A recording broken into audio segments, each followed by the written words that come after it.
तो स्वागत है आप सभी का हमारे चैनल की एक बिल्कुल ही नई वीडियो के अंदर, जहां पर आज की इस वीडियो के अंदर हम बात करने वाले हैं हॉलीवुड की लेटेस्ट मूवी मिकी 17 के बारे में। ये मिकी 17 मूवी रॉबर्ट पैटिंसन की इस साल की पहली मूवी है एंड इस मूवी को साउथ कोरिया के डायरेक्टर बोंग जॉन हू ने डायरेक्ट किया है, जो कि इससे पहले पैरासाइट जैसी कमाल की मूवीज दे चुके हैं। और अगर हम बात करें मिकी 17 मूवी की, तो ये मूवी भी काफी बढ़िया है और इसीलिए आज की इस वीडियो के अंदर मैं इसी मिकी 17 मूवी की स्टोरी को आप सभी के लिए एक्सप्लेन करने वाला हूँ, ताकि आप सभी घर बैठे इस पूरी मूवी की स्टोरी को जानकर एंजॉय कर सकें। सो मैं आपको यहीं पर बता दूं कि इस मूवी की स्टोरी और ये वीडियो दोनों ही बहुत कमाल के होने वाले हैं, इसलिए आप सब जल्दी से इस वीडियो को लाइक कर दीजिए और कमेंट्स के अंदर मिकी 17 लिख दीजिए। बाकी जिन्होंने अभी तक हमारे चैनल को सब्सक्राइब नहीं कर रखा है, वो सब जल्दी से हमारे चैनल को सब्सक्राइब कर लीजिए और सब्सक्राइब बटन के बगल के बेल आइकन को भी ऑल पर सेट कर लीजिए, ताकि जब भी हमारे चैनल पर कोई नई वीडियो अपलोड हो तो आप उस वीडियो को सबसे पहले देख सकें। सो चलिए अब हम बिना किसी देरी के आज की इस कमाल की वीडियो को स्टार्ट करते हैं।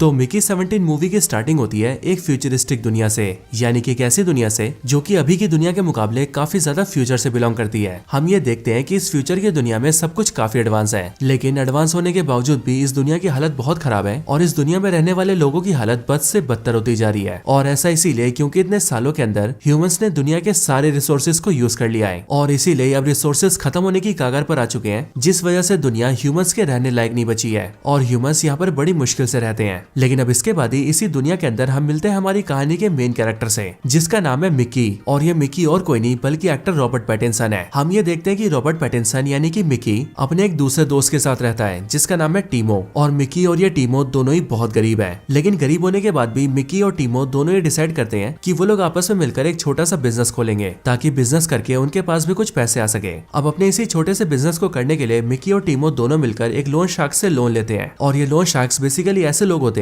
जिनके खुद के पास बहुत ज्यादा पैसा होता है और इसलिए वो दूसरों को मोटे ब्याज पर पैसा देते हैं। हम ये देखते हैं कि लोन शार्क्स से पैसे लेने के बाद मिकी और टीमो दोनों मिलकर अपना जॉइंट वेंचर खोलते हैं, बट इनका ये जॉइंट वेंचर वाला बिजनेस फ्लॉप हो जाता है और ये लोन शार्क से ले हुए सारे पैसे गवा देते हैं। और अब क्योंकि इनके पास पैसे नहीं होते, इसीलिए ये लोन को वापस नहीं चुका पाते। और अब इसीलिए जब लोन शार्क को उसके पैसे नहीं मिलते, तब वो इन दोनों को आकर कैप्चर करता है एंड इन दोनों से अपने पैसे निकलवाने की कोशिश करता है। लेकिन लोन शार्क को ये पता लगता है कि इन दोनों फटीचरों के पास कुछ भी नहीं है और इसीलिए लोन शार्क अपने पैसों को रिकवर करने के बदले में मिकी और टीमो दोनों को स्पेस में होने वाले एक एक्सपेरिमेंट का हिस्सा बना देता है। और ये लोन शार्क इन दोनों से ही कहता है कि अगर ये दोनों इस स्पेस एक्सपेरिमेंट का हिस्सा नहीं बनेंगे तो वो उन दोनों को जान से मार देगा। और इसीलिए दोस्तों हम ये देखते हैं कि मिकी और टीमो दोनों ही लोन शार्क के कहने पर स्पेस एक्सपेरिमेंट का हिस्सा बन जाते हैं। अब इसके आगे हमें स्पेस एक्सपेरिमेंट के बारे में पता लगता है कि आखिरकार ये है क्या। इसके लिए हम सबसे पहले एक्टर मार्क रफेलो से मिलते हैं, वही एक्टर जो कि एमसीयू के अंदर हल्क को प्ले करते हैं। लेकिन अगर बात करें इस मूवी की, तो इस मूवी के अंदर उनके कैरेक्टर का नाम है केनेथ मार्शल। और ये केनेथ मार्शल नाम का आदमी एक बहुत ही फेमस, पावरफुल और बहुत ही पैसे वाला इंसान है और साथ ही साथ ये 2 बार यूएसए में इलेक्शंस भी लड़ चुका है, लेकिन इलेक्शंस में दोनों बारी इसकी हार हुई है। लेकिन हम ये जानते हैं कि ये केनेथ मार्शल एक बहुत ही अमीर बिजनेसमैन है, जिसकी एक बड़ी सी कंपनी भी है और अपनी इस कंपनी के अंदर ये ह्यूमन एक्सपेरिमेंट्स करवाता है, ताकि उन एक्सपेरिमेंट्स के जरिए वो ह्यूमंस को एडवांस कर सके और ह्यूमंस के अंदर जो भी कमजोरी या कमियां हैं उन्हें ठीक करके ह्यूमंस को बेहतर बना सके। हम ये जानते हैं कि इस केनेथ मार्शल की कंपनी में एक काफी बड़ा साइंटिस्ट भी काम किया करता था और ये साइंटिस्ट वैसे तो बहुत ही इंटेलिजेंट था, लेकिन ये थोड़ा सा साइको भी था,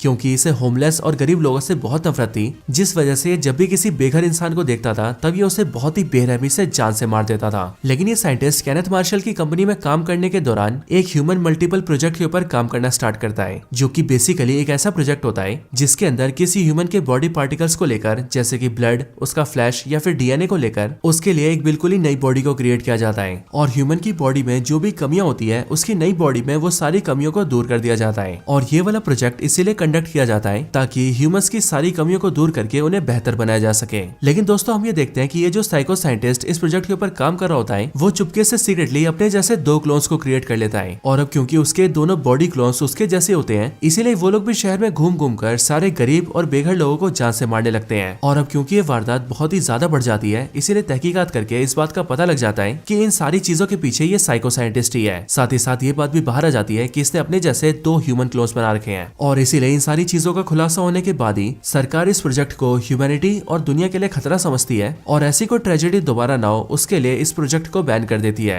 लेकिन अब इन सब के बाद ही इस कंपनी का मालिक यानी कि केनेथ मार्शल ये प्रस्ताव रखता है कि अगर सभी को ये ह्यूमन एक्सपेरिमेंट दुनिया के लिए खतरा लग रहा है तो कोई बात नहीं, वो अब से इस ह्यूमन एक्सपेरिमेंट को दुनिया में करेगा ही नहीं, बल्कि अब से वो इसे करेगा स्पेस के अंदर। और जो भी लोग इस ह्यूमन एक्सपेरिमेंट का हिस्सा खुद ही बनना चाहते हैं वो सिर्फ उन्हीं को उठाएगा और उन्हें लेकर वो उन पर एक्सपेरिमेंट स्पेस में या फिर दूसरे प्लैनेट्स पर करेगा। और ऐसा करने की वजह से अर्थ में कोई खतरा नहीं आएगा। और हम ये देखते हैं कि केनेथ मार्शल के इस प्रस्ताव को पास कर दिया जाता है, जिसके बाद उसे मंजूरी मिल जाती है कि अब से वो इस एक्सपेरिमेंट को स्पेस में या फिर किसी और दूसरे प्लेनेट पर कर सकता है। और फिर इसके लिए केनेथ मार्शल कई सारे लोगों को वॉलंटियर कर लेता है और उन सभी को अपने स्पेसशिप में डालकर स्पेस में जाने की तैयारी करता है। एंड फिर इसके बाद ही कहानी प्रेजेंट में आती है, जहाँ पर हमें पता लगता है कि मिक्की और टीमो के लोन शार्क ने उन दोनों को इसी एक्सपेरिमेंट का हिस्सा बनाया है। और अब क्योंकि मिक्की और टीमो के पास और कोई भी ऑप्शन नहीं होता है, इसीलिए उन दोनों को ना चाहते हुए भी केनेथ मार्शल के एक्सपेरिमेंट का हिस्सा बनना पड़ता है। बट इस एक्सपेरिमेंट के अंदर हम ये देखते हैं कि मिक्की के दोस्त टीमो को प्लेन उड़ाने के लिए सिलेक्ट किया जाता है। लेकिन अगर बात करें मिक्की की, तो वो सिलेक्ट होता है ह्यूमन मल्टीपल्स प्रोजेक्ट के अंदर, जिस प्रोजेक्ट को नाम दिया जाता है एक्सपेंडेबल। अब इसके बाद हम ये देखते हैं कि केनेथ मार्शल, उसकी वाइफ, मिक्की,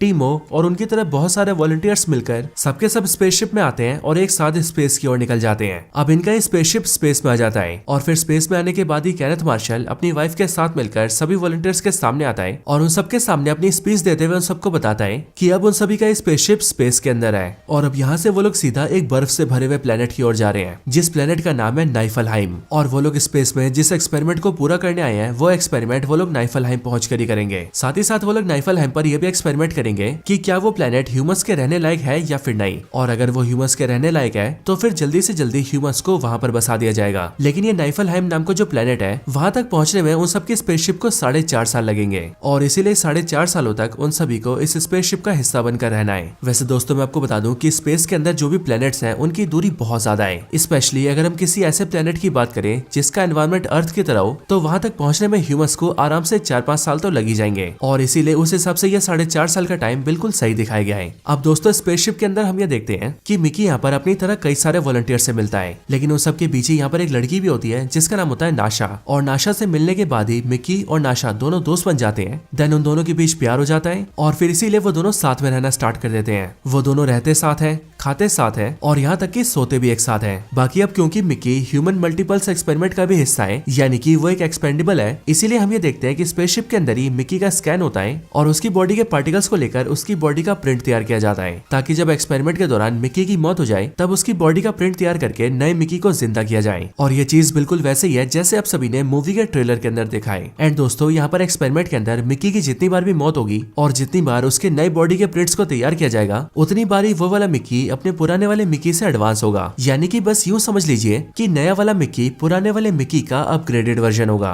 और अब इसीलिए एक्सपेरिमेंट को स्टार्ट करने से पहले मिकी को नाम दिया जाता है मिकी 1। अब इसके बाद हम ये देखते हैं कि काफी समय बीत जाता है एंड सबके सब लोग सीधा नाइफलहाइम पहुंच जाते हैं, यानी कि उसी बर्फ से जमे हुए प्लेनेट के ऊपर, जहाँ पर आकर मिकी के ऊपर एक्सपेरिमेंट किया जाएगा। यहाँ पर मिकी के ऊपर एक्सपेरिमेंट स्टार्ट होते हैं, जिसमें सबसे पहले मिकी को बिना किसी मास्क के स्पेसशिप के बाहर भेजा जाता है ताकि वो इस प्लेनेट के एनवायरनमेंट में खुली तरह से सांस ले सके और इस बात को जान सके कि यहाँ का एनवायरनमेंट ह्यूमंस के रहने लायक है या फिर नहीं। लेकिन दोस्तों जब यहाँ पर मिकी 1 को भेजा जाता है तब हम ये देखते हैं कि यहाँ इस प्लेनेट की हवा में कई सारे ऐसे वायरस और बैक्टीरिया हैं जो कि ह्यूमंस के लिए बहुत ही खतरनाक है। और इसीलिए जब मिकी 1 यहाँ पर सांस लेता है तब उसकी बॉडी में कई सारे खतरनाक वायरस और बैक्टीरिया आ जाते हैं और इसीलिए एक्सपेरिमेंट में हम ये देखते हैं कि मिकी 1 की मौत हो जाती है। लेकिन मिकी 1 के मरने के बाद ही मिकी 2 को पैदा किया जाता है, जो कि ना सिर्फ मिकी 1 से एडवांस होता है बल्कि उसके अंदर मिकी 1 से ज्यादा इम्यूनिटी भी होती है। लेकिन दोस्तों अनफॉर्चुनेटली मिकी 2 भी इन वायरस और बैक्टीरिया को नहीं झेल पाता, जिस वजह से उसकी भी मौत हो जाती है। एंड फिर मिकी 2 के मरने के बाद पैदा किया जाता है मिकी 3 को। लेकिन फिर इसके बाद ही उसकी भी मौत होती है, जिसके बाद आता है मिकी 4 और फिर जाकर मिकी 4 की भी मौत होती है, जिसके बाद आता है मिकी 5। और दोस्तों ये सिलसिला इसी तरह से चलता रहता है। लेकिन कई सारे मिकी के मरने के बाद हम ये देखते हैं कि अब नया वाला मिकी नाइफलहाइम के वायरस और बैक्टीरिया से पूरी तरह से इम्यून हो जाता है, यानी कि अब इस वाले मिकी को यहाँ पर सांस लेने में कोई तकलीफ नहीं है। लेकिन दोस्तों ये वाला जो मिकी होता है वो होता है मिकी 17, जिसका मतलब इस एक्सपेरिमेंट के अंदर मिकी 16 बार मर चुका है। लेकिन अब फाइनली 17वीं बॉडी के अंदर मिकी ने यहाँ पर रहने की इम्यूनिटी हासिल कर ली है। बट ऐसा होने के बाद ही हम ये देखते हैं कि मिकी 17 की बॉडी से उसके ब्लड सैंपल्स लिए जाते हैं और उन ब्लड सैंपल से ऐसे वैक्सीन को तैयार किया जाता है जिन्हें लेकर स्पेसशिप के सारे ह्यूमंस को भी मिकी की तरह वहाँ पर इम्यून कर दिया जाता है। और अब इसीलिए इस स्पेसशिप का हर एक इंसान इस नाइफलहाइम प्लेनेट के अंदर सांस ले सकता सकता है। और अब जब फाइनली ह्यूमंस नाइफलहाइम में सर्वाइव कर सकते हैं, इसीलिए हम ये देखते हैं कि मिकी 17 और उसके साथ तीनों लोगों की टीम बनाकर उन्हें नाइफलहाइम प्लेनेट में रिसर्च के लिए भेजा जाता है। जिसके बाद मिकी और उसके तीनों साथी पास की गुफा में जाते हैं और वहां पहुंचकर प्लेनेट के बारे में रिसर्च करने लगते हैं। लेकिन उसी गुफा के अंदर वो लोग ये देखते हैं कि वहां पर काफी बड़े बड़े साइज के कीड़े हैं और इसीलिए उन सभी बड़े बड़े कीड़ों को देखकर उन चारों को डर लग जाता है, जिस वजह से वो लोग वहां से भागने लगते हैं। लेकिन भागा दौड़ी के दौरान हम ये देखते हैं कि उन चारों की टीम में से एक लड़की के ऊपर बर्फ और मलबा गिर जाता है, जिस वजह से उस लड़की की वहीं पर मौत हो जाती है और उस गुफा के वो बड़े बड़े कीड़े उस लड़की को खाने लगते हैं। लेकिन ग्रुप के बाकी 3 बंदे जल्दी से भाग जाते हैं और स्पेसशिप तक पहुंच जाते हैं। अब इसके बाद स्पेसशिप के अंदर जो भी साइंटिस्ट होते हैं वो इन सारी बातों को जानने के बाद ही उन सभी बड़े बड़े कीड़ों पर रिसर्च करने लगते हैं, जिसके बाद ही उन्हें समझ में आता है कि वो जो बड़े बड़े कीड़े हैं उन्हें ह्यूमंस का मांस खाना बहुत पसंद है और इसीलिए अगर वो बड़े बड़े कीड़े किसी भी ह्यूमन के पास आए तो फिर वो उस ह्यूमन को चबा चबा कर खा जाएंगे। हालांकि इधर जैसी ये बात केनेथ मार्शल को पता लगती है वैसी वो बहुत ज्यादा गुस्सा हो जाता है और उसे यहाँ पर सबसे ज्यादा गुस्सा मिकी 17 पर आता है, क्योंकि मिकी अपनी टीम की उस लड़की को बचाने में फेल हो गया था। और यहाँ पर केनेथ मार्शल को गुस्सा इसीलिए आता है क्योंकि वो यहाँ स्पेसशिप के अंदर जितने भी वॉलंटियर्स को लाया है वो सब उसके लिए बलि के बकरे हैं और इसीलिए वो चाहता है कि उसके सारे वॉलंटियर सही सलामत रहे ताकि वो उन्हें एक्सपेरिमेंट्स में जैसे चाहे वैसे यूज कर सके।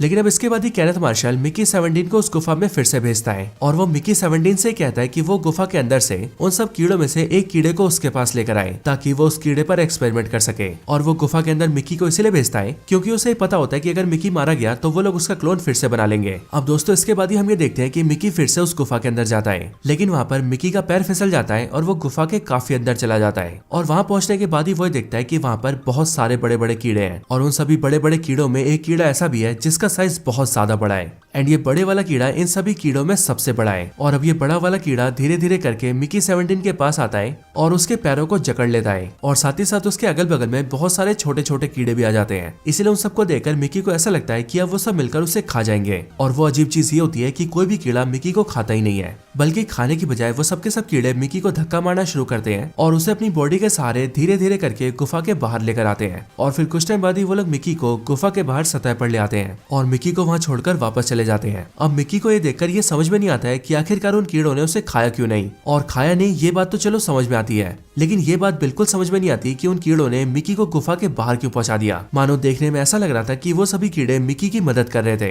लेकिन बाहर आने के बाद मिकी को बहुत ज्यादा ठंड लग रही थी और इसीलिए मिकी धीरे धीरे करके किसी तरह से जल्दी से स्पेसशिप के अंदर आ जाता है। इधर स्पेसशिप के अंदर साइंटिस्टों को ऐसा लगता है कि शायद से मिकी 17 मर चुका है, क्योंकि उन सभी ने ये नोटिस किया होता है कि मिकी 17 गुफा के अंदर सभी कीड़ों के सामने गिरा होता है और इसीलिए सबको ऐसा लगता है कि शायद से सभी कीड़ों ने मिकी 17 को खा लिया है। एंड अब इसीलिए वो लोग मिकी 17 के आगे मिकी 18 को प्रिंट कर देते हैं और इसीलिए जब मिकी 17 अपने रूम में पहुंचता है तब वही देखता है कि वहाँ पर उसका दूसरा प्रिंट है जो कि एज ऑफ कोर्स मिकी 18 ही होता है। मिकी 18 को देखकर मिकी 17 उससे कहता है कि मैं अभी तक जिंदा हूँ और इसीलिए मैं इस बात की जाकर रिपोर्ट कर दूंगा कि तुम्हें यानी कि मिकी 18 को जल्दी से खत्म कर दिया जाए। बट इस बात को सुनकर मिकी 18 17 को रोक देता है और वो 17 से कहता है कि वो ऐसा बिल्कुल भी ना करे, क्योंकि असल में वो अभी कुछ घंटों से ही जिंदा हुआ है और जब से वो जिंदा हुआ है तब से उसे बहुत अच्छा लग रहा है और इसीलिए वो मरना नहीं चाहता बल्कि जीना चाहता है। लेकिन उसकी बात सुनकर मिकी 17 उससे कहता है कि मैं ऐसा नहीं कर सकता, मुझे रिपोर्ट करके तुम्हें खत्म करवाना ही होगा। और ऐसा इसीलिए क्योंकि मैं मरकर जितनी बार भी रीप्रिंट हुआ हूँ उतनी बार मुझे ऐसा लगा है कि मैं फिर से जिंदा हुआ हूँ, लेकिन इस बार तुम्हें देखकर यानी कि नंबर 18 को देखकर मुझे ऐसा लग रहा है कि इस टाइम पर मेरा पुनर्जन्म नहीं हुआ है बल्कि तुम कोई और ही हो। और इसीलिए मैं ये जानता हूँ कि अगर मैं मारा गया तो मैं यानी कि मिकी पूरी तरह से खत्म हो जाएगा। और इसीलिए ये बोलने के बाद ही मिकी 17 सीधा वहाँ से भागता है ताकि वो नंबर 18 के बारे में रिपोर्ट कर सके।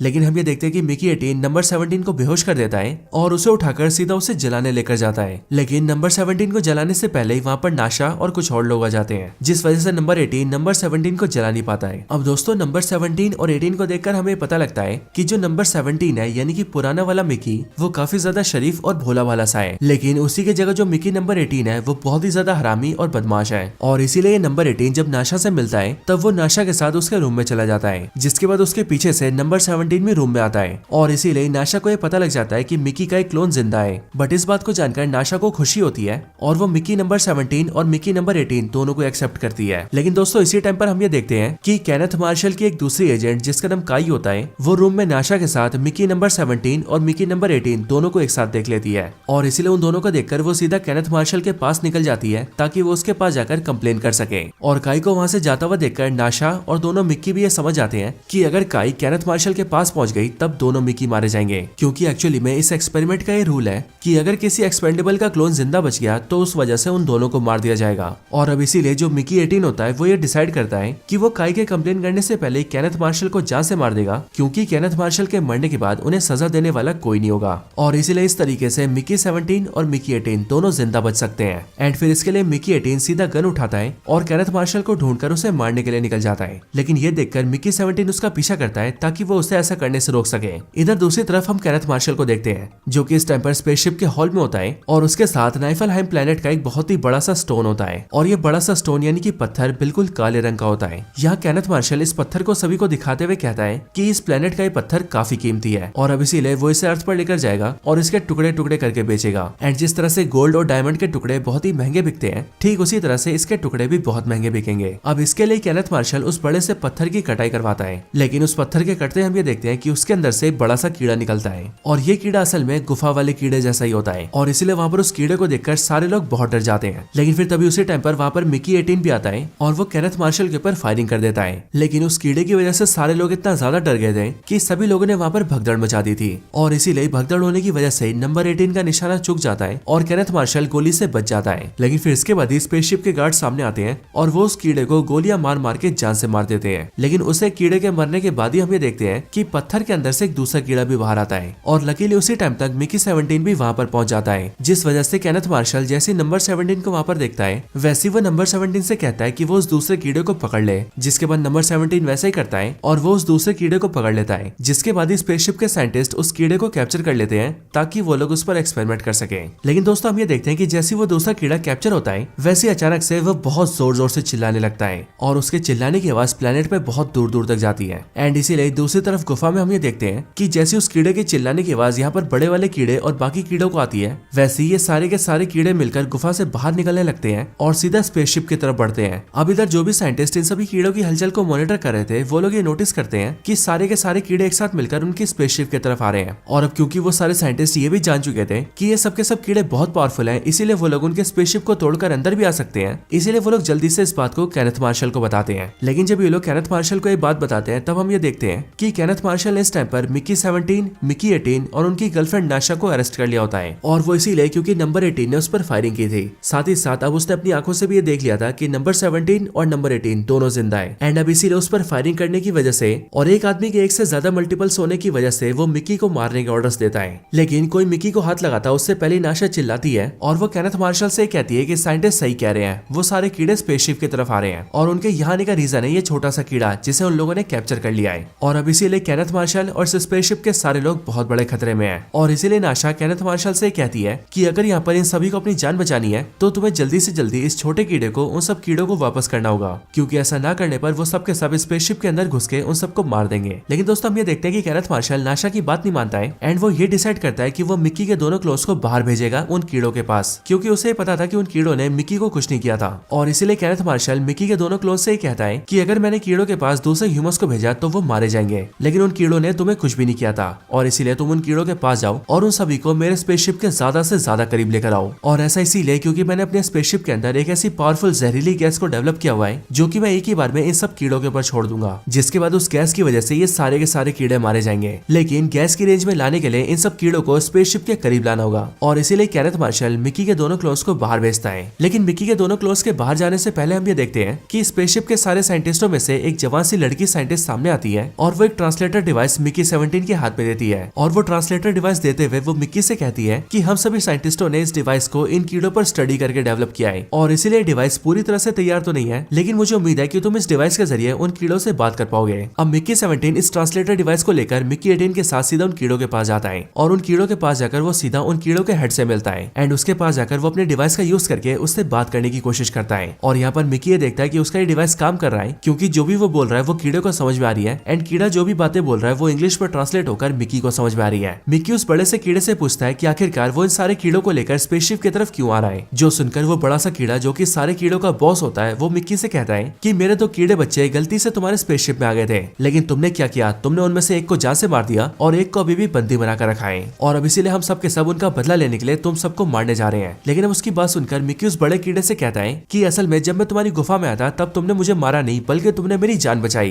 तो क्या मैं जान सकता हूँ कि आखिरकार तुमने ऐसा क्यों किया था। लेकिन दोस्तों हम ये देखते हैं कि मिक्की के इस सवाल का जवाब ये बड़ा वाला कीड़ा नहीं देता है और वो सिंपली मिक्की से कहता है कि हमने ऐसा क्यों किया ये एक सीक्रेट है जो मैं तुम्हें नहीं बताऊंगा। लेकिन फिर इस बात से हटकर मिक्की 17 उस कीड़े से कहता है कि मैं अभी इस लड़ाई को रोकना चाहता हूँ और इसलिए तुम मुझे बताओ कि इस लड़ाई को कैसे रोका जाए। ये सुनकर वो बड़ा कीड़ा कहता है कि मेरे एक बच्चे को तुम लोगों ने जान से मार दिया है और दूसरे को बंदी बना के रखा है, और इसीलिए अगर तुम इस लड़ाई को रोकना चाहते हो तो जिस बच्चे को तुमने बंदी बनाया तुम उसे वापस कर दो, और जिस एक को तुमने जान से मारा है उसके बदले में तुम अपने एक इंसान को मरवाओ। यानी कि जैसे मेरा कीड़ा मरा है वैसे जब तुम्हारा एक इंसान मरेगा तब मेरा बदला बराबर होगा, और अगर ऐसा होता है तब हम लोग वापस लौट जाएंगे। अब दोस्तों इसी टाइम पर स्पेसशिप में हम ये देखते हैं कि केनेथ मार्शल मिक्की के दोनों क्लोन्स से काफी गुस्सा हो जाता है, क्योंकि उसने मिक्की के दोनों क्लोन्स को सारे कीड़ों को पास लाने के लिए भेजा था, लेकिन दोनों मिक्की वहाँ पर बातचीत करने के लिए रुक गए हैं, और इसीलिए ये देखकर उसे बहुत गुस्सा आता है एंड इसीलिए वो ये डिसाइड करता है कि अब वो खुद ही उस बड़े कीड़े के पास जाएगा एंड खुद उससे बात करेगा, और उस कीड़े के पास जाकर वो उन सबको वापस जाने के लिए बोलेगा, और अगर वो सारे कीड़े उसकी बात नहीं मानेंगे तो फिर वो सारे कीड़ों पे हमला करके उन सबको मार देगा। एंड फिर दोस्तों ये प्लान करके केनेथ मार्शल अपनी एक गाड़ी लेकर सीधा मिक्की और उस बड़े कीड़ों के पास आने लगता है। बाकी इतने में हम नाशा को देखते हैं जो कि स्पेसशिप के अंदर केनेथ मार्शल की बीवी से उस छोटे से कीड़े को छीन लेती है और उसे लेकर जल्दी से स्पेसशिप के बाहर आकर सीधा मिक्की के पास जाती है ताकि वो इस कीड़े के बच्चे को उस बड़े कीड़े को सौंप सके।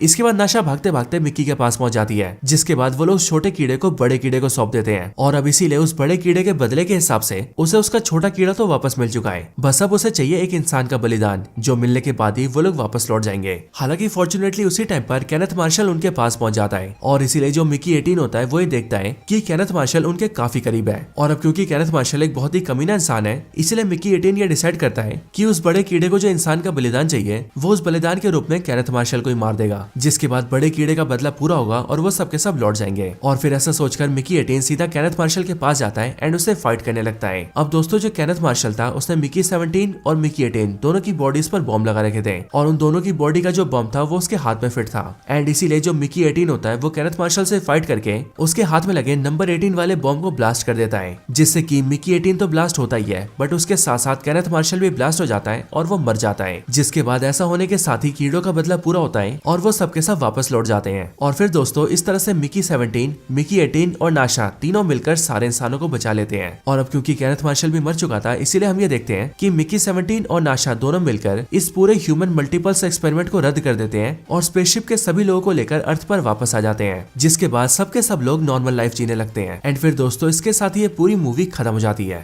सो दोस्तों ये थी वीडियो मिक्की 17 मूवी की स्टोरी के ऊपर। वैसे आपको इस मूवी की स्टोरी और हमारी वीडियो कैसी लगी ये आप मुझे कमेंट्स में जरूर बताना, और अगर आप सभी का कोई और रिकमेंडेशन हो तो आप वो भी मुझे कमेंट्स में बता सकते हैं। बाकी आपको वीडियो पसंद आई हो तो वीडियो को लाइक करना, चैनल को सब्सक्राइब नहीं करा तो जल्दी से चैनल को सब्सक्राइब कर लेना, और इस वीडियो को ज्यादा से ज्यादा शेयर भी करना। एंड अगर आपको ऐसी और भी वीडियोस देखनी हो तो उसके लिए आप सभी मेरे चैनल को चेकआउट करना। मुझे उम्मीद है कि आपको मेरे चैनल की सारी वीडियोस बहुत पसंद आएंगी। तो बस आज की इस वीडियो में इतना ही, इस वीडियो को यहीं पर एंड करते हैं। मैं मिलता हूँ आपसे ऐसी किसी और बेहतरीन वीडियो में, तब तक के लिए गुड बाय।